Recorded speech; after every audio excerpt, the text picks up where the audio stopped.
Hi guys, I'm James Haskell. I'm joined by the wondrous chef, former Wasps cook, and now Great Britain rowing team food providing maestro.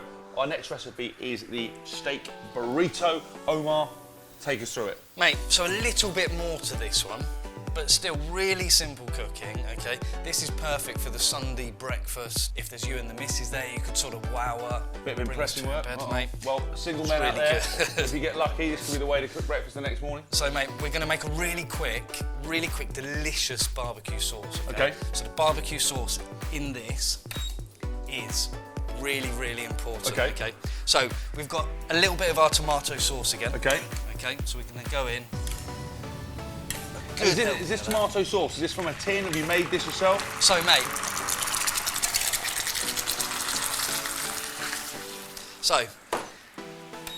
to make a really quick tomato sauce, okay, we're going to get a can of chopped tomatoes for ease, okay? We're going to put it into a pan. Yeah. We're going to put a glug of olive oil, Yeah. a pinch of salt, a pinch of pepper. We're going to bring it to the boil. We're going to simmer it for about 5 to 10 minutes, okay? Then you're going to puree it. Sauce done. Okay, so when you say puree, get a masher, mash it away. Well, you can either get a masher or a little stick blender. Okay. You can buy them in a supermarket for about £4 or £5. Okay. You know, blend it, stick it in a glass jar, stick it in the fridge. It's going to last you a week, and it's a sauce that you can trust. It's got no sugar, it's got no rubbish in it. It's a sauce that you've made. It is really that simple. Fine, and we obviously saw it as well on the mackerel breakfast. You already used that with the baked eggs. Yeah, absolutely. in. So versatile. If you wanted just to have some pasta with some tomato sauce, it's in the fridge. Boom. Okay. Okay. So we've got our tomato sauce going. Yeah. We're going to add a good glug of soy sauce. Okay. Okay. That's what a glug looks like, in a little bit of a. Soy is really important. Okay. As a flavour, really dense in umami, Okay. which is important. Manuka honey. This stuff. Incredible for you. Okay. Okay. And obviously, you get different varying degrees, don't you, with the different Yeah, plus absolutely. signs This on is the plus 10, which is about the best. Right. Okay. Rampack full of goodness, so we're going to go in a good helping of that. Okay. Okay. See now again, okay, if we wanted to, we could make a big batch of this tomato sauce. Okay. Stick it in a Tupperware, stick it in the freezer. Boom. Okay. It will last by itself for 4 or 5 days. Okay. Okay. So we're going to bring that to the boil. We're going to add a good helping of Cajun spice. This is another key foundation ingredient you need in your house if you don't want bland food, yeah? I love this stuff. Okay. I love this stuff, as I know you do. You know, if you wanted to make like a piri-piri chicken, then that stuff really key, really important. Because some rubs and stuff like that, pre-made rubs that you get from supermarket stuff, again, can actually be a little bit unhealthy for you, so better to take it back to the raw ingredients, yeah? Yeah. Okay.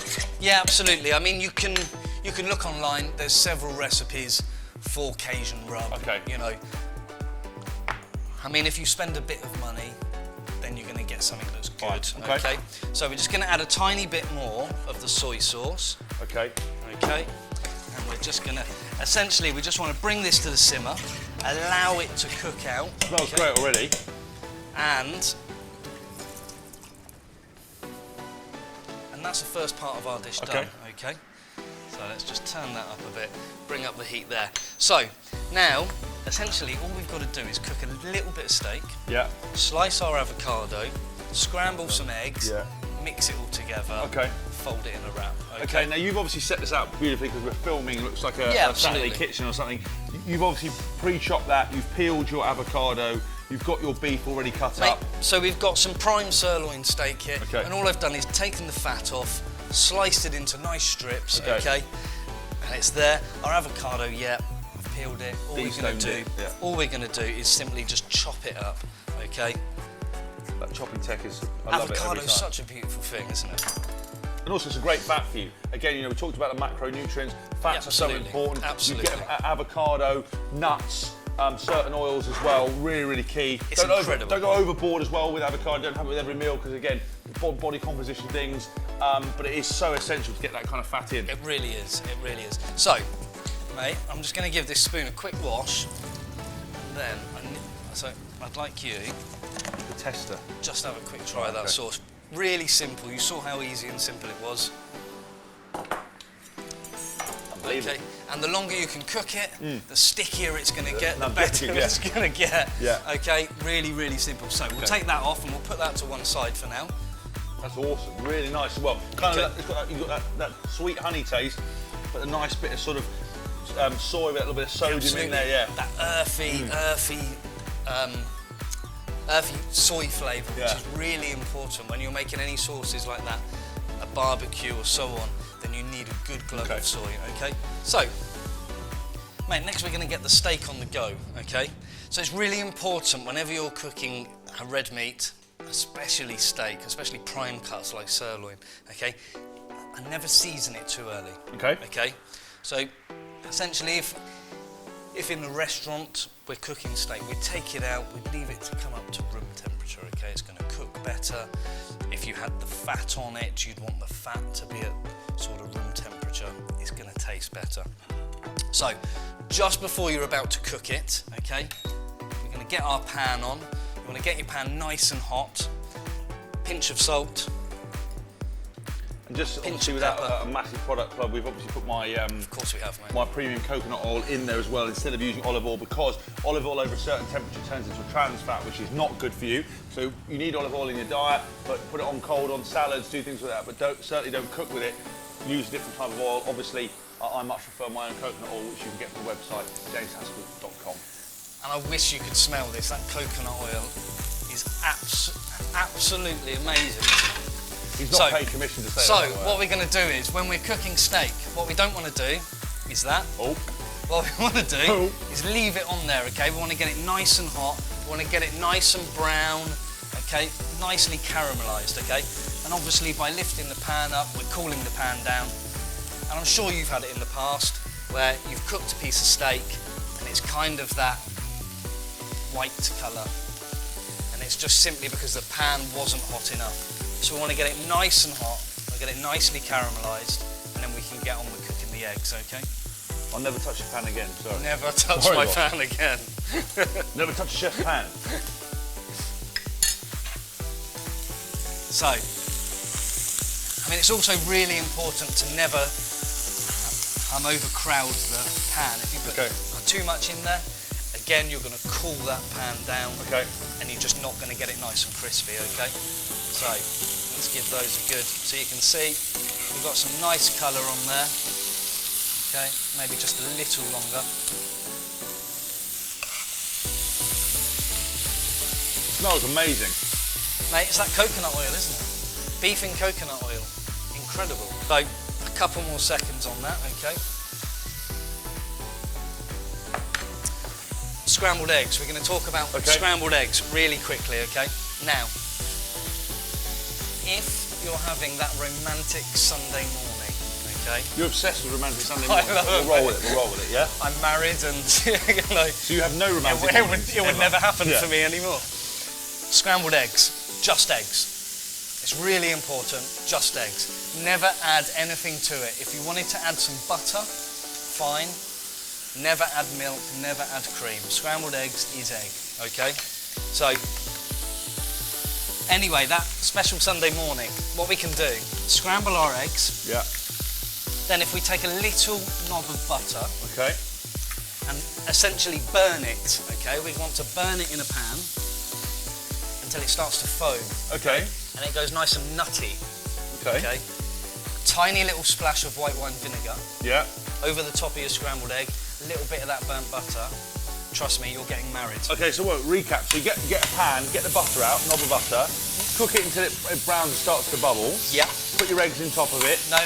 So you're going to cook your scrambled egg, done. Sorry, okay, yeah. And then once you've got it on the plate, you're going to take a little splash of white wine vinegar over the top of the eggs. Yeah. Or cider vinegar. Okay. Okay. And then a little bit of that burnt butter we just talked about. So put it just on into a pan, let it come up, it will start to bubble and foam. Yeah. Okay. Spoon a little bit of that over the top. Scrambled eggs like you've never had before. Okay. You've heard it here first. Okay, so our steak's nicely cooked. You can see we've got some nice caramelised pieces on there. Yeah. Okay. And we're just going to leave that to one side for 30 seconds. Okay. Now. I'm glad to see you haven't got the burnt butter out now. I haven't got the burnt butter. So, mate, we've cooked our steak. We've sliced our avocado. we're going to quickly sort out our eggs. Okay. So simply, like I said, literally just eggs for scrambled egg. Okay. If you wanted to add a knob of butter, then a knob of butter. Fine. Okay. Again, butter, good fat. It's been demonised all the time. You know, eating it's not a problem. Obviously, everything in moderation is good for you, but you do need fats, and butter is one of them. So again, pinch of salt saves everything. A little bit of pepper. Okay. What do they say about a pinch of pepper? Not a lot, really. Not a lot. I actually generally don't cook with a lot of pepper. Okay. I never salt and pepper anything, but after a pinch of salt today, I'm definitely going to take it on board. Salt is absolutely key. Okay. It is the difference between good and bad food. And actually, one thing as well, you might have seen the paper all about salt and people having too much salt. If you're in control of your diet and you're putting stuff in, you know what's going. If you buy ready meals and you buy sandwiches from shops and other food types, they are rammed to the rafters with salt. So it's better to cook things from fresh. It's actually probably cheaper in the long run, and also you've got the health benefits of not poisoning yourself with too much sodium. And I would also say, find a good sea salt. Okay, sea salt is really key. If you can, and without endorsing a product, then I would always go for Malden sea salt. Okay, it comes from Essex. It literally comes from the sea. There's no anti-caking agent. There's no additives. Okay, it is as natural as it can. What about Himalayan pink salt? I've heard that's the daddy of all salt. It's okay. Or you can get the Jurassic salt, which comes with tar and so on. Even better. Jurassic salt? 600 million year old salt, mate. You know. But Malden sea salt for everyday purposes will do just fine. So, as you can see, our scrambled eggs are coming together. Yeah. It is really key when they start to come together that we're just really gentle with them, okay? If you cook them too much, then they're going to be like rubber, and that's not what we want, okay? So, for me, as you can see, that's just about right for me, okay? Nice and creamy, yeah? So, what we're going to do is put those down. Now we're just going to add a pinch of fresh coriander. Okay. And that's just really going to lift it. It's going to give it that freshness, you know. Now we're going to put our avocado in as well. Okay. And then we're just going to give it a good mix up. Now, I mean, if you wanted to, you could add a little bit of Gruyere or some grated cheddar cheese into this. Really delicious. It depends where you are on your diet and what you want to include. And actually, because obviously fat is a great energy source as well, and actually better in carbohydrates in some ways. Again, having this in the morning before you do a session, before you do your big weightlifting session or a rugby session, this would be a great energy meal to get you started for the day. God, and really delicious. Really delicious. So, if you do say so yourself. If I do say so. So, we've got some wholemeal wraps here. Yeah. Okay. We're going to take a little bit of our delicious quick-made barbecue sauce, okay, which you've made in advance. I have, you've got a nice big jar in the fridge, sat there, okay. We're then going to go in with our scrambled eggs. I'm interested to see your wrap techers here, because mine is horrific. I always get the always bulging out and everything else. The secret is, if you've got a gas hob at home, turn it on, get your wrap, and literally just throw it on the gas, 2-3 seconds, turn it over, okay. It just warms up the gluten, it makes the bread more pliable. Okay? Right, so it won't tear. It won't tear. Right, perfect, okay. If you haven't got a hob or you don't want to, in the microwave for about 5 seconds. It just warms it enough and it makes it pliable. Perfect, okay. So, as we've not done that here, we're now going to see how good my technique is. Okay. So, we've got our scrambled eggs in there. It looks great already. We're going to go in with some steak. Never cook hungry. Never cook hungry. In with a bit of steak, we're going to go a little bit more of the barbecue sauce. Okay. And again, I mean, if you've got your barbecue sauce in the fridge, this is a 2-minute job. Okay. Now, what you could also do is make these up the night before. Okay. I'm not saying it's going to be as good, but you could make them up the night before and have them cold. You know, if you wanted to grate some hard-boiled eggs instead of the scrambled egg, perfect. You know, you can have it on the go in the morning. Okay. So essentially, you're saying so instead of heating it up, you've got to do it. You boiled the eggs the night before. Literally, you chop them over the thing, add the avocado because you're not really cooking it. Absolutely.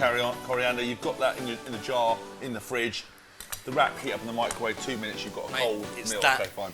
It's that easy, okay? I mean, that's one key point actually about everything we're doing here. It's about finding stuff that works for you. We're giving you principles, we're giving you guides, but essentially, as Omar's talking about, there's loads of different variations, play around with it. You don't have to be rigid, you can experiment. Sometimes it goes horribly wrong, but most of the time it will go pretty right. I've had more disasters than most, mate. Mate, haven't we all? I'm banned from 5 kitchens. Mate, there it is. It's really that simple. So get your noshers into that. So there you have it, our steak, avocado and scrambled egg burrito. Mate, get stuck in. I'm all over it here. It's probably a little messy, but it's going to taste great. Oh my God. Champion. Rig City! Mate, that's unbelievable. That's unbelievable. Do you know what? I'm sick of my breakfast at the moment. I'm going to start cooking them. So quick, so simple, so easy, mate. That's so key. But the key is that barbecue sauce. Really, really quick, really simple. Make it in bulk, stick it in the fridge. Perfect. Okay, there you guys have it. It was our steak and egg burrito. Fantastic dish. Stay tuned for lots more. If you want to find out more from Omar, go to his website, eatfreshfeelfresh.co.uk. That's the one, mate. Or follow us on social media at James Haskell, or go to YouTube. We've got more videos at the James Haskell. See you soon.